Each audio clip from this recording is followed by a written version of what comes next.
आप लोगों को पता है कि पांडवों को भी नरक भोगना पड़ा था। जीवन भर धर्म और सत्य के रास्ते पर चलते हुए भी उन्हें आखिरकार नरक क्यों भोगना पड़ा? चलिए मैं बताती हूँ आप लोगों को। So guys, welcome back to my channel अनमन की राह। क्यों भोगना पड़ा नरक पांडवों को, चलिए जानते हैं और एक अच्छी सी स्टोरी सुनाती हूँ आप लोगों को। आप लोग बहुत कंफर्टेबल होकर के बैठ जाइए। चलिए शुरू करते हैं। हम सब जानते हैं महाभारत एक धर्म युद्ध था जिसमें धर्म की जीत भी हुई, अर्थात पांडवों की जीत हुई और उन्होंने हस्तिनापुर पर 35-36 वर्षों तक राज्य किया। एक दिन उन्होंने निर्णय लिया कि अब उन्हें स्वर्ग प्रस्थान करना चाहिए। अपना राज्य अपने पोते को सौंपकर पांडव द्रौपदी के साथ स्वर्ग यात्रा पर निकल पड़े। चलते चलते रास्ते में पता नहीं कहां से एक कुत्ता भी युधिष्ठिर के साथ हो लिया। धर्म कर्म करते करते पांडव द्रौपदी के साथ आगे बढ़ रहे थे। हिमालय की ओर आगे बढ़ते बढ़ते अचानक से द्रौपदी का पैर फिसला और वो नीचे गिर गई, जिससे उनकी मृत्यु हो गई। बस फिर क्या था, स्वर्ग के द्वार तक पहुंचते पहुंचते युधिष्ठिर को छोड़कर बाकी चारों पांडवों की भी मृत्यु हो गई थी। सशरीर केवल युधिष्ठिर और उनका कुत्ता ही स्वर्ग के द्वार तक पहुंच पाए थे। जाते ही उनकी भेंट स्वर्ग के द्वारपाल से हुई और उन्होंने उस द्वारपाल से पूछा कि मेरे भाई व मेरी पत्नी कहाँ हैं? उन्होंने देखा कि दुर्योधन भी स्वर्ग के एक सिंहासन, केवल युधिष्ठिर ही अपने कुत्ते के साथ स्वर्ग के द्वार तक पहुंच पाए थे। जाते ही उनकी भेंट स्वर्ग के द्वारपाल से हुई और उन्होंने उस द्वारपाल से पूछा कि मेरे अनुज व मेरी पत्नी कहाँ हैं?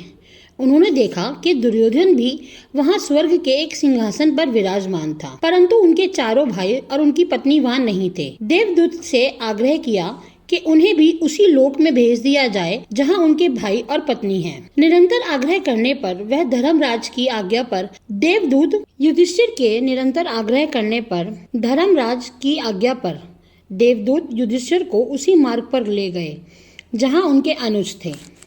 जैसे जैसे वे लोग आगे बढ़ रहे थे उस रास्ते पर घनघोर अंधेरा था। बहुत गंदी बदबू आ रही थी। चारों तरफ दर्दनाक चीखें गूंज रही थी। युधिष्ठिर ने देवदूत से पूछा कि यह क्या जगह है? तब देवदूत ने बताया कि यह असीपत नामक नरक है। दुर्गंध से तंग आकर युधिष्ठिर ने कहा कि अभी हमें और कितना आगे जाना है? तब देवदूत ने कहा कि धर्मराज ने कहा था कि जब आप चलते चलते थक जाएं, तब आपको स्वर्ग वापस ले जाऊं। युधिष्ठिर ने देवदूत की बात मान ली और उनके साथ वापस चल पड़े। तब थोड़ा आगे जाकर उन्हें किसी के जोर जोर से रुदन की आवाजें आने लगी। रुदन अर्थात किसी के रोने की। वे आवाजें उनसे यानी युधिष्ठिर से वहां बार बार रुकने का आग्रह कर रही थी। युधिष्ठिर ने उनसे उनका परिचय पूछा। तब उन्होंने अपना परिचय कर्ण, अर्जुन, भीम, नकुल, सहदेव व द्रौपदी के रूप में दिया। अपने अनुजों व द्रौपदी को देखकर युधिष्ठिर ने देवदूत से कहा कि वे अकेले ही स्वर्ग लौट जाएं। वे वहीं रहेंगे जहां उनके अनुज और पत्नी रहेंगे। उन्हें उत्तम लोक नहीं चाहिए। तभी वहां से अचानक दुर्गंध की जगह सुगंधित हवाएं चलने लगी। चारों तरफ उजाला हो गया और अचानक से वहां इंद्र देवता प्रकट हुए। इंद्र को देखते ही युधिष्ठिर ने पूछा कि यह सब क्या है? युधिष्ठिर ने पूछा कि यह सब क्या है? क्यों मुझे और मेरे भाइयों को व मेरी पत्नी को इधर रखा गया? तब इंद्र ने बताया कि जिस प्रकार तुमने छलावे से अश्वत्थामा के मरने की खबर फैलाकर गुरु द्रोणाचार्य का छल से वध किया था, इसीलिए तुम लोगों को भी छल से नरक के दर्शन करने पड़े। परंतु अब तुम स्वर्ग चलो, तुम्हारे अनुज व पत्नी पहले ही स्वर्ग पहुंच चुके हैं। इसके पश्चात युधिष्ठिर ने देव नदी में स्नान किया।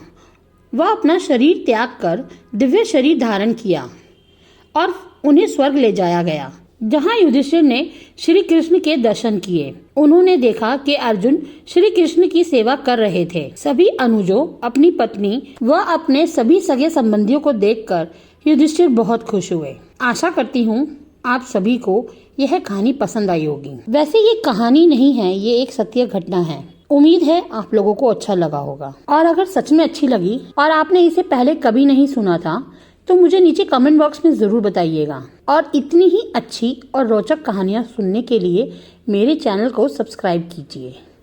चलिए मैं आप लोगों से नेक्स्ट टाइम मिलती हूँ एक अच्छी और रोचक कहानी लेकर के। और आप लोगों से विदा लेती हूँ एक पॉजिटिव नोट के साथ। सही दिशा में किए गए परिश्रम का फल अवश्य मिलता है। चलिए अब मैं आप लोगों से विदा लेती हूँ एक अच्छे से पॉजिटिव नोट के साथ।